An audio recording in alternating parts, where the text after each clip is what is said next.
All right, guys, here we go again. Daniel chapter 3, lecture number 2. Before we get too far into any of our content and material, let me first acknowledge just how creepy that guy is behind me. But, you know, I do like the idea of keeping a visual prop in the videos. But like I said, before we get too far into our content, let me ask you a question. What do the following have in common? Okay, 5 Seconds of Summer, New Kids on the Block, let's see, NSYNC, Backstreet Boys, 98 Degrees. What do those groups have in common? All right, think about that for a second and we'll get back to that here in a little bit. All right, so in this lecture video, we are going to cover Daniel chapter 3, verses 1 through 15, and we're going to break it down into kind of subsections, right? So in the first 7 verses, we are going to talk about the ceremony, the command, and the consequence. So in the first 7 verses, we get introduced to the fact that Nebuchadnezzar is putting up a statue of himself. Like we said, back in chapter 2, we had this statue represented, and now here in chapter 3, Nebuchadnezzar is doing his own statue. It is pure gold, representing Babylon and Babylon only. He doesn't care about the other sections of the previous statue. All right.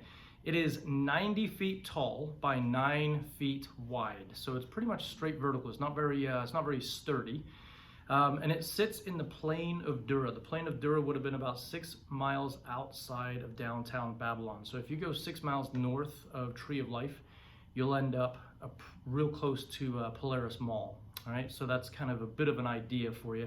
As far as the 90 feet tall goes, that's about the length of the Tree of Life basketball courts.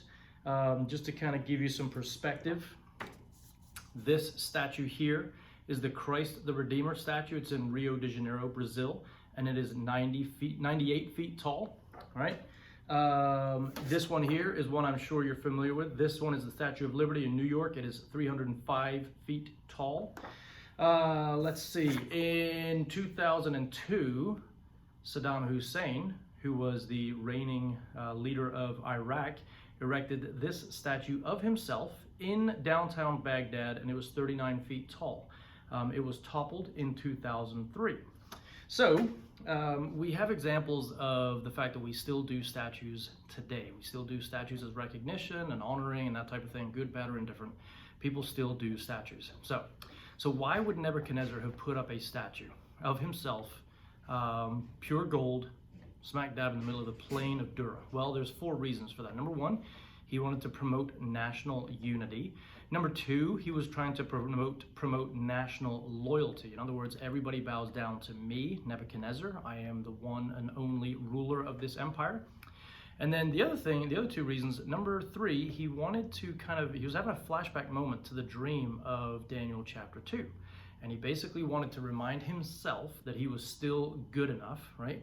And that he, Babylon, was still significant. And so kind of shows a little bit of his flaws, his insecurities, right? And then the last reason why he put up this statue was just honestly because of his own ego. He loved himself and he wanted everybody else to love him as well. And so that kind of leads us to the next thought in these first 7 verses. So after the ceremony, there is the command, and the command is pretty simple. Bow down and worship the gold statue. Now you'll notice that there are 2 forms of repetition in these verses. There's the repetition of people, and then there's the repetition of instruments, right? The people that are mentioned here are pretty much all the bigwigs, all the hierarchy, all the important people, and if they got an invite, they had to be there, otherwise Nebuchadnezzar would not be happy. And we've already talked about his anger issues and his rage, and we'll see a little bit more about that here in a second. But then as far as the instruments go, if and when you heard the instruments, there was a very specific responsibility. Bow down and worship the statue, right? That was pretty much it. If you were a person of influence, you were there. If you heard the music, you bowed down, even if you weren't a person of influence. So basically what we're talking about with regards to this ceremony is a kind of a presidential inauguration type environment. There would have been about 300,000 people in this in the plain of Dura, basically celebrating this new statue that Nebuchadnezzar put up, right? And then obviously if you didn't bow down to the statue, the consequence was going to be the fiery furnace. So again, this is the main theme of chapter 3, the fiery furnace, and the fact that Shadrach, Meshach, and Abednego chose not to bow down in the midst of all of these other people who did. So it kind of gives a bit of a character reflection on who they were and what they stood for, and the fact that everybody else just kind of went along for the sake of going along, right? And then we have in verses 8 through 15 what I would call the uh-oh moment, right? We have two specific issues that come up. The weasels get involved, right? And they initiate a conspiracy, and then they try to coerce the king, right? So the king has already issued a decree. And in verse 12, we see the weasels kind of twist an element of truth, right? So whenever there's an element of truth and people twist it, a lot of times it leads to a conspiracy. So go ahead and read again verse 12, and you will see the fact that there's some false accusations made against Shadrach, Meshach, and Abednego. But there's also a hint of truth. And then we see Nebuchadnezzar's response to that, his emotional response again. He is furious with rage. In the past, we've talked about him being angry, we've talked about him having emotional instability, and now we read that he is furious with rage. Why? Because he kind of likes these guys. I mean, they're buddies with Daniel, right? And Daniel's one of his chief officials. And by association, he kind of likes Shadrach, Meshach, and Abednego, and he really doesn't want to go against the decree that he's already put in place. Otherwise, it shows a bit of a sign of weakness, right?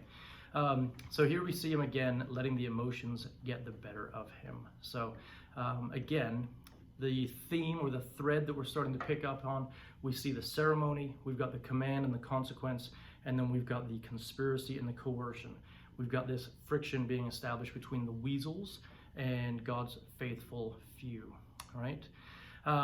So a couple of kind of application questions for you. Have you ever noticed that music does influence our behavior? Are you aware of that yet or not? The other question I have for you is that, are you aware of the fact that music is often associated with idolatry or idol worship, right? I know it sounds kind of cheesy and it might not necessarily sound like that big of a deal, but back in the day, one of the most popular shows on TV was, fill in the blank, ready? American Idol. Yep, that's right. Going back to the boy bands at the beginning of the video, I can honestly say that I haven't had this response when I've gone to a concert, but have you ever seen people like emotionally like lose it because their favorite, celebrity is around, or their favorite artist or their band is around? Like, just people going crazy with the tears and all that kind of stuff. When I was growing up as a kid, it would have been Michael Jackson, it would have been Madonna. Now, don't get me wrong, my favorite band is U2. And when I go to a U2 concert, I get involved, right? I start singing the songs, and I start standing up when everybody else is standing up, and I start clapping around, just because you're in that environment, right? I can't say that I've ever been to a concert where 300,000 people have been there, but I've been to some pretty big concerts. And in that environment, whether with the music and the people, the lights, the show, there's a lot of similarities between what we're seeing in chapter 3 and some of the stuff that we do in our own world. So again, we come back to that thought of idolatry, right? Again, I can't speak to the fact that I've lost it emotionally, but One Direction is another band that comes to mind. Taylor Swift for some people is an artist that comes to mind. We've all got our favorites, and sometimes when we go to their concerts, we just lose it. Well, these three guys, Shadrach, Meshach, and Abednego, they chose not to lose it, not to bow down, they enjoyed the moment. They were there, right? So they were respectful of the king, but they didn't necessarily choose to partake, and that's what's got them in trouble. And we'll hear more about that in the next video. All right, we'll see you.